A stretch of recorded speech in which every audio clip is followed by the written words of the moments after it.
দুপক্ষের দ্বন্দ্বে বন্ধ হয়ে গেছে ফরিদপুরের দাওয়ান শাহির শাহ মাজারে প্রায় ৩৫০ বছর ধরে চলা ঐতিহ্যবাহী মেলা। চলতি বছর এ মেলার ৩৫১বারের আয়োজন হওয়ার কথা ছিল। স্থানীয় সূত্রে জানা গেছে, প্রতি বছর সপ্তাহব্যাপী চলে এই মেলা। এই প্রাণের মেলায় আশপাশের ইউনিয়ন ও গ্রাম থেকে মানুষ আসে। প্রতি বছরের ১২ই চৈত্র অনুষ্ঠিত হয় এই মেলা। এ বছর স্থানীয়দের অন্তকোন্দলের কারণে মেলা আয়োজকদের দুই কমিটি বিভক্ত হয়ে পড়ে। দুইটি কমিটি মেলার অনুমোদন চেয়ে প্রশাসনের কাছে আবেদন করে। এই দুইটি কমিটি গঠনকে কেন্দ্র করে সম্প্রতি দুই গ্রুপের সংঘর্ষ হয়। সংঘর্ষের ঘটনায় দুই পক্ষই মামলা করে, যার কারণে এলাকায় শান্তি শৃঙ্খলা রক্ষার্থে প্রশাসন মেলার অনুমতি দেননি।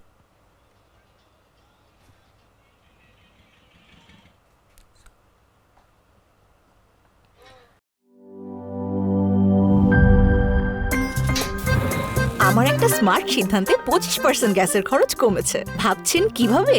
সাধারণ গ্যাস স্টোভ বদলে আমি এনেছি আরএফএল গ্যাস স্টোভ। এর সাইন্টিফিক নজল ও ব্রাস বার্নার ক্যাপ সমানভাবে তাপ ছড়িয়ে রান্না করে দ্রুত। তাই গ্যাসও বাঁচায় 25%, টাকাও বাঁচে 25%। আরএফএল গ্যাস স্টোভ নিরাপদ ও গ্যাস সাশ্রয়ী।